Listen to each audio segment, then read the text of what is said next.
This is Idaho Local Edition. I'm Brad Pomerance. My honor to have the Secretary of State of the great state of Idaho join us. His name is Lawrence Denney, and I want to speak with you about a recent election, maybe historic, I think, in November of 2016. We have a new president, a lot of new members of the National Congress, the State House as well. How'd the election go in Idaho, generally speaking? Generally speaking, I think it went very well. You know, in Idaho, we have 100% paper ballots. Okay. They are tabulated differently, but we still have 13 counties in the state that manually count the ballots, and the rest are kind of nostalgic for those days. Oh, it's right. You know, it really is. It's a good system, and right. and they don't have to spend the money on the right. tabulating systems and so on. Now, after the election, there were some parties that suggested that there may have been voter fraud. I'm not really sure what that means. As I understand it, studies indicate that voter fraud is beyond infinitesimal. But talk us through this notion of voter fraud.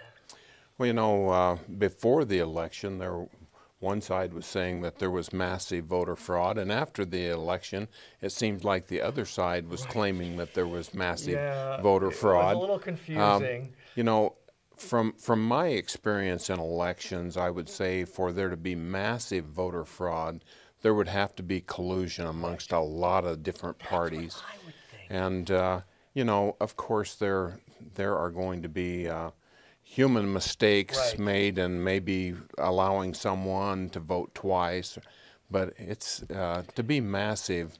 Right. I mean, is it we would know it. Right. Is it possible that maybe a non-citizen registers and they shouldn't? Probably. Yeah. Is it possible that someone votes twice? Maybe he doesn't even realize it. Probably. But in the scheme of an election, unless the election's within, I don't know, 10 votes, I just wonder if it's a red herring, this whole notion of voter fraud. Well, you know, in Idaho, I think that it's kind of a red herring. I don't. Again, there might be some people who register illegally, but if they're illegal aliens and they have to go to the sheriff's department to get a driver's license, I would think that would be quite a deterrent for them to go and try. Yeah. You know. It just doesn't quite fit. And when you consider that, you know, not many elections are decided by one vote, I just don't know the kind of internal motivation. I mean, look, being an American and having the right to vote is a sacred right. So I could see the desire. But actually taking that step and risking, I don't know. Yeah, I don't either. You know, of course, in elections, we don't have any margin of error. We want them to be 100%. You know, we've had people say, "Well, why don't you vote on the internet? I can bank on the internet." I agree, right? But banks build in a loss factor.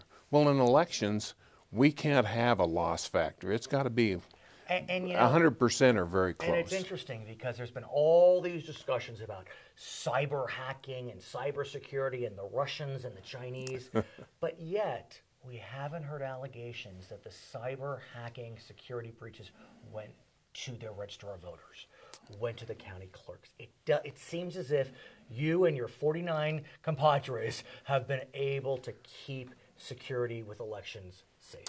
You know, we have checked on the hacking to see who's been trying to infiltrate our system. We did not have any of the IP addresses match up with any foreign government. Sure. We did have IP addresses that matched up with the Department of Homeland Security. I don't know what that means. I'm not sure where to go with that, sir. Well, I'm not sure where to go either. You know, but our own federal government was trying to hack into see what we were doing. Right. I mean, maybe that was a way to see, are we secure? Yeah. Or are we safe? Well, I would hope that would be the case. And just recently, Homeland Security, through the president, did issue an executive order declaring elections critical infrastructure. What does that mean? What's the ramification of that declaration? You know, that's what we're still trying to find out. You know, if that means that they want to nationalize election, they're going to get a lot of pushback. What do you think about the idea of mail-in ballots? You know, some states have very permissive laws for VBM, they're known, vote by mail. You know, a state like Idaho, fairly rural, could be a lot easier, you know, to have a mail-in system. Well, you know, I'm not there yet. I think Doesn't Oregon? Don't they have all Oregon does, Washington does. All mail-in? Washington doesn't have all mail-in yet, I think. But our Constitution guarantees a secret ballot. And once that piece of mail leaves the clerk's office, no one can guarantee that it's going to be a secret ballot. And, you know, arguably you put a return address on there, so anyone could open it and see how you vote, I guess. Well, you know, there are some ways of checking what is sent back to us. Right. Or, you know, because we have the same problem with absentee, and certainly signatures are checked before the ballot or before the envelope is opened. Of course. And so we have ways to check, but the problem I have is more guaranteeing the secrecy and knowing that even though you signed that ballot, did you vote that ballot? I want to ask you about some of your efforts in terms of election and political reform. You've been very active in this area. And there's one area that I found interesting that seems, forgive me, almost obvious, but we're not there yet. And you're looking to expand the category of folks that are required to file election information with either the county clerks or the Secretary of State. I mean, look, if you're running for office, I would think you should have to file, but I guess there's some categories where you don't. Well, you know, a lot of the local offices do not have to file the sunshine reports. We had elections here in a local recall election, actually, in a local school district where that was considered a ballot measure, so there was no sunshine reporting. Supposedly there was a lot of money spent on both sides of that issue, and nobody knows how much was spent or who spent it. And so one of the things that we are proposing in legislation that we have this year is to say that if a candidate or a ballot measure raises or expends more than $500, then they are subject to the sunshine and reporting laws. And what's the view in the Capitol? Because look, you're not limiting contributions. It's like you said, just let the sun shine. Right. You know, that's just picking up another area where there is no sunshine currently. Another thing that we're doing is requiring when a political action committee files, typically they file for under the name of Make Idaho Beautiful, you know, which sounds so great.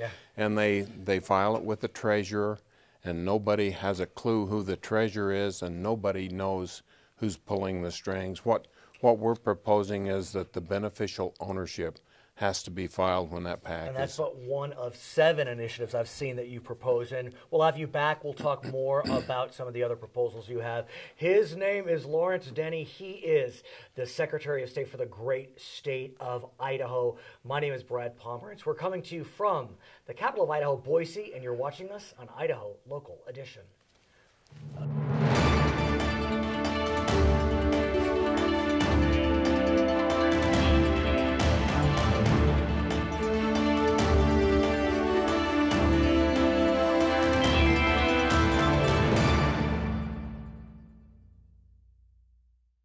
Learn more about your community, your state, your nation on Spectrum Local Edition. Local Edition is Spectrum's community news program featuring local area leaders, elected officials, and the people who are working to make a difference here in Idaho. Check your Spectrum guide for details on airing dates and times. It's all for you. It's all about Idaho and only on Spectrum. Spectrum Local Edition, interesting topics from interesting people.